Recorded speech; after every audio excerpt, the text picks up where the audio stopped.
Oiê, oiê, boa noite, tudo bem? Aqui é Marcos Moura, da Clínica Matrix. Mais uma vez nós estamos aqui batendo um papo com vocês sobre algum assunto relacionado à infertilidade conjugal, reprodução humana e etc. Aqui em Ribeirão Preto está chovendo um pouquinho. Hoje é dia 19 de fevereiro, é o dia que se comemora o Dia do Esportista. Então, você que pratica esportes, hoje é o seu dia, tá? Domingo passado foi comemorado o Dia do Repórter, essa profissão tão importante e que, na atualidade, né, frente ao que está acontecendo no Brasil, está sendo alvo aí de muitas críticas, né? Mas é o Dia do Repórter, ou seja, dia daquele que vai atrás das notícias e dos fatos. Na sexta-feira, dia 21, nós vamos estar comemorando o Dia da Conquista de Monte Carmelo, Monte Castelo, aliás, em 1945.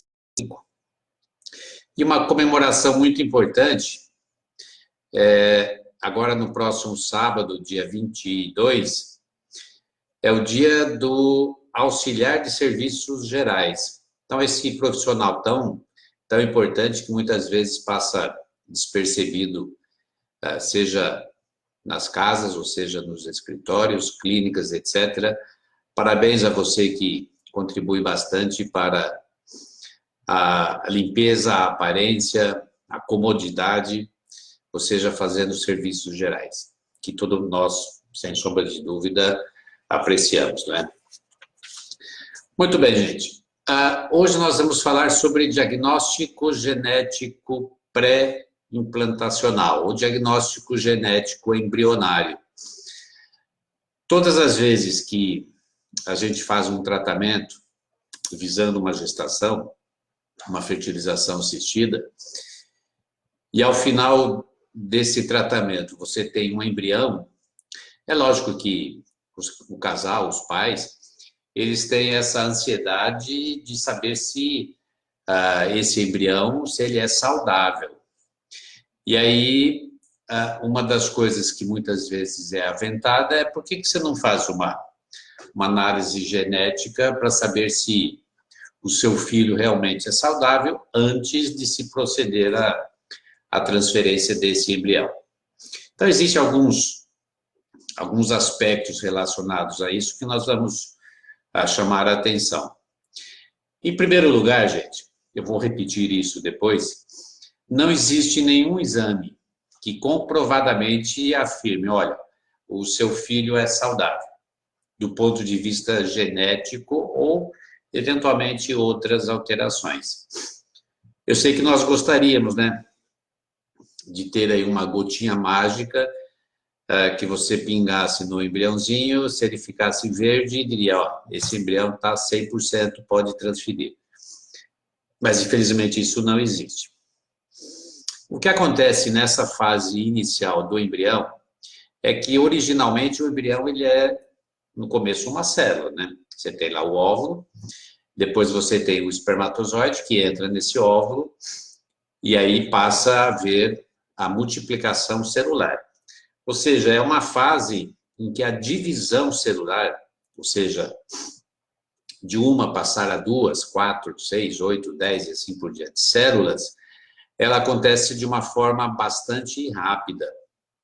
E nessa fase inicial, nós temos o que chamamos de células indiferenciadas. Ou seja, a célula se divide e se origina uma outra célula igual à célula-mãe. A diferenciação celular ela vai acontecer lá no quarto, quinto dia do embrião, mas no início ainda as células são iguais. E é um processo de divisão muito rápido. Quando a gente fala em divisão, significa que aquela célula tem que duplicar tudo que existe dentro dela e originar duas outras iguais. E nesse processo de duplicação, ela também tem que fazer a duplicação de seus cromossomos, a duplicação de seu material genético. E é aí onde nós temos, eventualmente, alguns erros. Eventualmente, nós podemos ter células faltando cromossomos ou células com cromossomos a mais. Dependendo do tipo de alteração, ela pode ser tão significativa que esse embrião nem chega a implantar, ou seja, ele nem vai chegar lá no endométrio, implantar, e você ter uma gestação que eventualmente vai acontecer algum deslize. Mas a alteração pode ser tão importante que ele nem chega realmente a ter implantação e, portanto, não há gestação. Quando nós falamos em alterações que podem ser investigadas nesse embrião, nós vamos estar falando, gente, de alterações cromossômicas, ou seja, os cromossomos, que, no caso do embrião, foram herdados pela mãe, óvulo, e pelo pai, espermatozoide. As nossas células do nosso organismo, elas contêm 46 cromossomos, mas as células sexuais, óvulo e espermatozoide, têm metade, 23. E aí você vai ter a união de 23 cromossomos do óvulo, mais 23 cromossomos do espermatozoide, e isso vai originar um embrião com 46. O que se faz basicamente na investigação genética é saber se esse embrião, se ele tem todos os cromossomos, os 46 pares, né? Quando nós começamos a investigação genética, coisa de 10, 15 anos atrás, o que se fazia era um método, hoje a gente diz que ele é mais antigo, né, que era uma imunofluorescência, e que você investigava 5, 6, 7 cromossomos. Então, era o diagnóstico gestacional, diagnóstico genético pré-implantacional. Então, você investigava lá o cromossomo 21, o 17, o 13, o X, o Y, aí você investigava alguns. Posteriormente, as técnicas foram mudando e hoje é possível você investigar os 23 pares de cromossomos, ou seja, todos os 46 cromossomos. Mas vejam que, mesmo assim, nós estamos investigando cromossomos. Nós vamos saber se aquele embrião tem um cromossomo a mais ou um cromossomo a menos. Mas nós não vamos investigar o que está no cromossomo, ou seja, o que nós chamamos de gene. Gene, sim, é a informação que o cromossomo tem responsável por uma ação posterior. Então, as investigações gênicas, elas só podem ser feitas de forma específica. Eu vou investigar uma mutação no gene da protrombina. Aí sim, mas é específica. Então, de um modo geral, o que se faz é a investigação dos cromossomos. E aí, o que o embrião pode ter é cromossomo a mais ou cromossomos a menos. Essas alterações nós chamamos de aneuploidias. Aneuploidia é quando não é euploide. Eu sempre é normal. Então, um embrião euploide é o normal. O aneuploide é o anormal. Está faltando ou tem cromossomo a mais. Elas podem ser seletivas, ou seja, está faltando um cromossomo X, está faltando o cromossomo 13, tem o cromossomo 21 a mais, assim por diante. Ou elas podem ser complexas, ou seja, alterações cromossômicas importantes, de mais de um cromossomo. Não é só o 21 que tem um a mais. Tem um a mais do 21, está faltando o 13, o 11 só tem um e assim por diante. Essas malformações complexas, elas existem. Elas existem mesmo em mulheres jovens. Quando nós falamos em idade, a gente sempre se refere à idade da mulher, porque a idade da mulher é muito mais importante do que a idade do homem, pensando em alterações genéticas por uma questão de tempo de vida, não é? O óvulo, ele existe com a mulher desde que ela nasceu, então o óvulo tem a idade da mulher. Já os cromossomos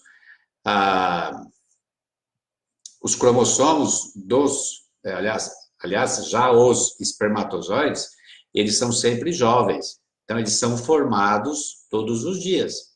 Então, a idade dos espermatozoides é jovem, portanto, a idade de seus cromossomos também. Quando a gente fala em idade materna, ou seja, voltando aos óvulos, essas alterações cromossômicas complexas, quando você olha a idade da mulher abaixo dos 35 anos, em torno de 20% de dos seus embriões são alterados, porque seus óvulos, 20% são alterados. É uma taxa alta, né, gente? Ou seja, de cada 5 embriões de uma mulher abaixo dos 35 anos, um está alterado. E podem ser alterações importantes que nem levem à gestação. Por isso que essa seria também uma das causas do porquê que a taxa de gestação no ser humano é baixa. Não chega, mesmo em mulheres abaixo dos 35 anos, não chega a 25%. Quando você vê a idade da mulher, dos 35 aos 40 anos, as alterações cromossômicas complexas podem chegar a 50%. E essa taxa pode ser 80% depois dos 40. Essa também é uma das probabilidades do porquê as chances de gestação da mulher vai diminuindo com a idade, sendo mais significativo depois dos 40 anos. Não significa que a mulher depois dos 40, gente, não possa ter filho, não possa engravidar e ter um filho normal.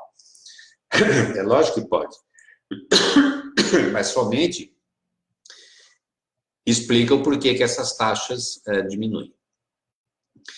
E nós temos aquelas alterações aneuploides seletivas, é aquela que está faltando um cromossomo específico, da qual, vocês bem sabem, a mais comentada, por ser a mais frequente, é a síndrome de Down.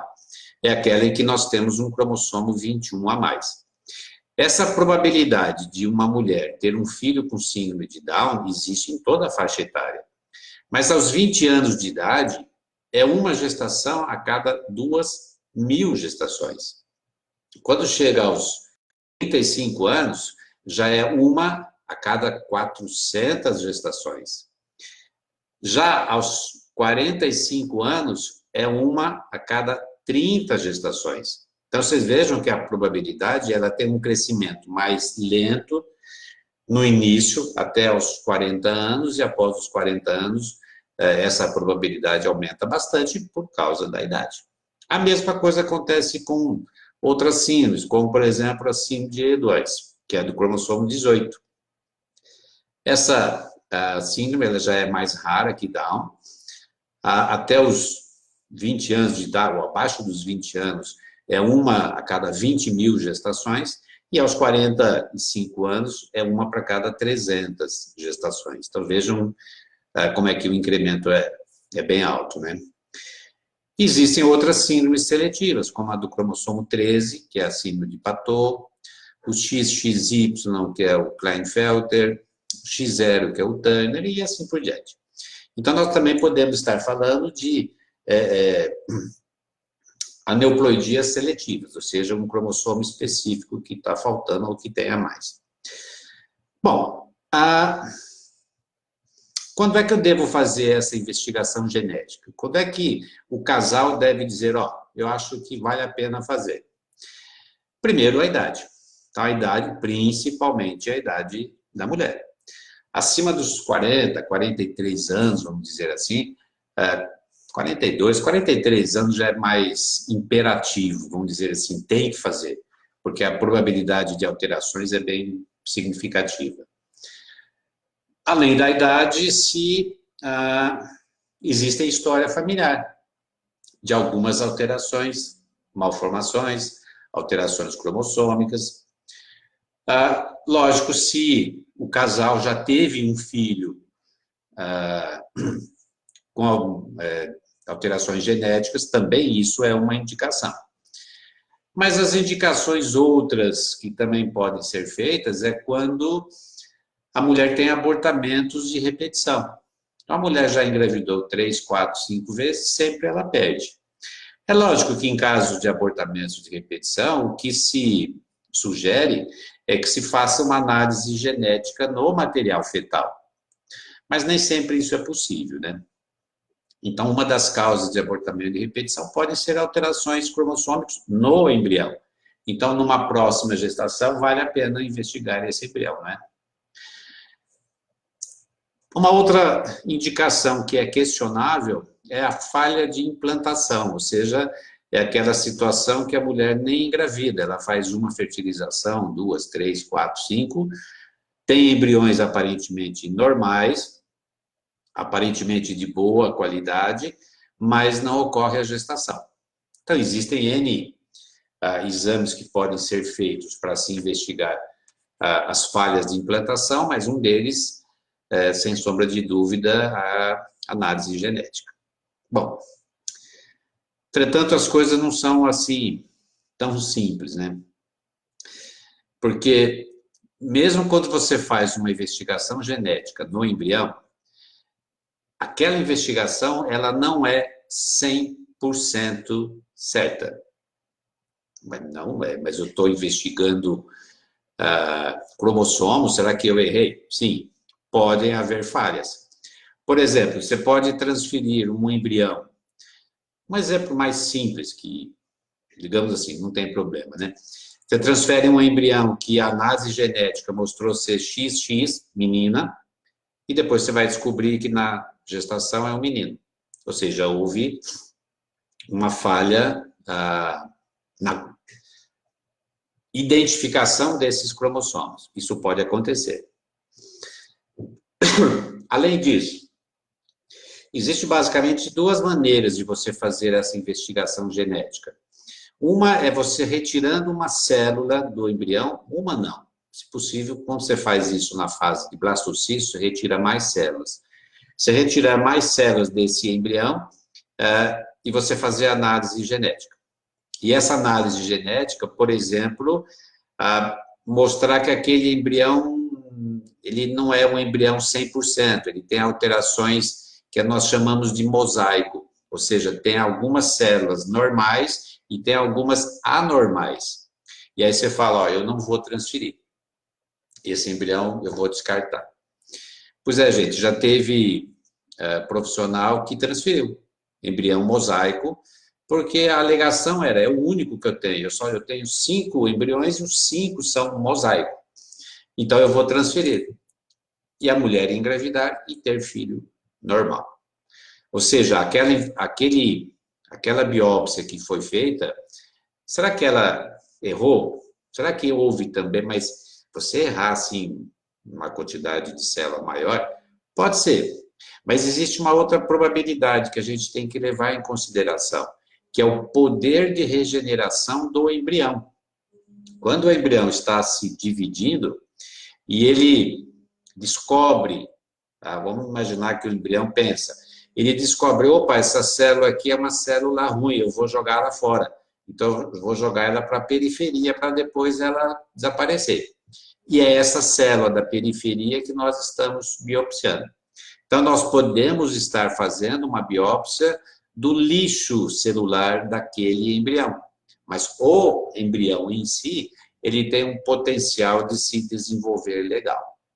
Então, vejam que a biópsia pode errar na análise de seus cromossomos, não ser um resultado 100% confiável.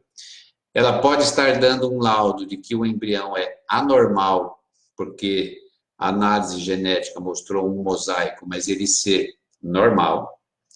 Então, não é um procedimento, é um procedimento lógico, ele é um auxiliar fantástico, mas não é um procedimento que você tem que confiar de olhos fechados, tá?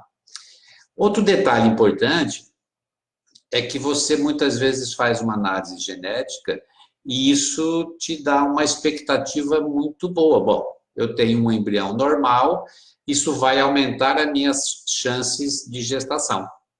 Afinal de contas, ele é normal. Não é bem assim, gente. Quando você... existem já publicações em que você faz transferência de um embrião só. Um só. Se você tem uma quantidade de embriões pequena, a análise morfológica daquele embrião, ou seja, aquilo que é feito lá no laboratório, olhando no microscópio, ela tem o mesmo poder que a análise genética de indicar que a mulher vai engravidar. Quando você tem uma quantidade grande de embriões, a análise genética já possibilita uma probabilidade de gestação um pouquinho maior. Então, você ter um embrião que geneticamente ele é normal, lembrando que esse normal é questionável, não significa que a sua chance de gestação aumente. Veja, por exemplo, se você não faz uma análise genética, esse exemplo é que eu gosto de dar, você não faz uma análise genética do seu embrião, e você transfere 2 embriões, e a mulher engravida.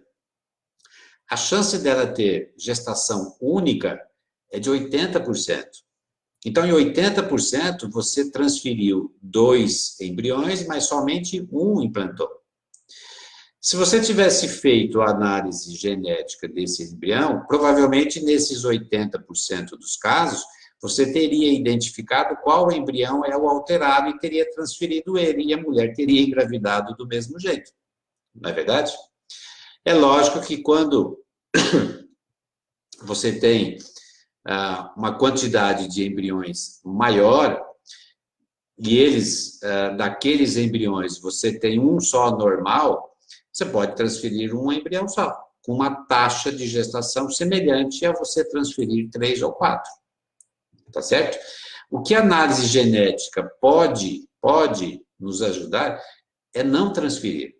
Então, você tem lá 4, 5 embriões, que se você não fizer a análise genética, você vai transferir os 4, 5, só que você não sabe que eles são alterados. A mulher não vai engravidar. Se você fizer a análise genética prévia e você descobrir que esses 4, 5 são alterados, você não vai transferir. Então, você não vai criar mais uma expectativa em termos de gestação. Veja que existem as duas situações. É a mulher ter embrião normal e ter a expectativa maior que vai dar certo. Isso não é verdade. Mas também ela tem um lado positivo, embora numa situação que não é positiva, né? Que é de você não transferir embriões que sabidamente estão alterados e, portanto, evitar essa falsa expectativa em termos de gestação.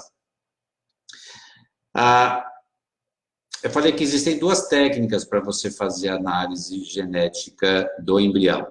Uma é essa, a mais utilizada, inclusive é a que se utiliza ainda, que é a da biópsia do embrião, retirar uma célula do embrião, e uma outra que é recente, que é a análise genética não invasiva, em que você analisa o meio de cultivo onde está o embrião.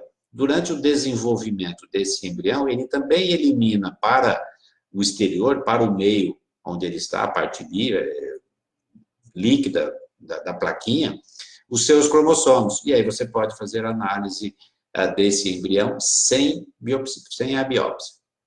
É uma técnica ainda nova, com perspectivas muito boas, e que também é uma outra alternativa, sem você ter o inconveniente da biópsia. Só para finalizar, um detalhe importante: todas as vezes que você faz análise genética, pelo menos até o momento, esse diagnóstico, esse laudo, ele não é feito de imediato. Ou seja, você não faz a biópsia ou análise do meio hoje e tem o resultado hoje. Não, você vai demorar aí 1 semana, 10 dias para ter esse resultado. Ou seja, esse embrião tem que ser congelado. Tá? Então, tem esse outro detalhe importante. Você congela esse embrião e depois você vai saber se esse embrião congelado vai ser transferido ou não num ciclo posterior. E aí nós temos também a discussão sobre a questão de congelamento do embrião, os seus prós e os seus contras, mas isso a gente fala uma outra hora. Bom, gente, é isso que eu tinha a falar a vocês. Deixa eu dar um oi. Renata, boa noite. Oi, Silvana. Tudo bem? Oi, Daniela. Tudo bem, Daniela? A Daniela disse que teve alterações, é verdade, nos seus 4 últimos embriões.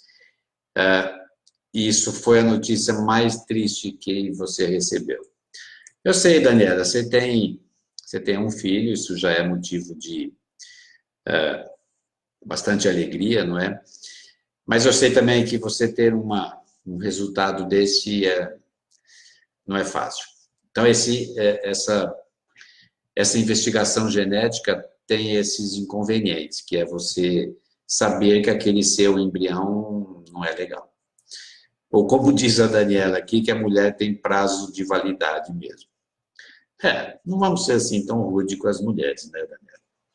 Mas é isso. Oi, Vivi, Alexandra, boa noite, um beijo. Márcia, um beijo, tudo bem? Ô, José, tudo bem? Um abração, boa noite.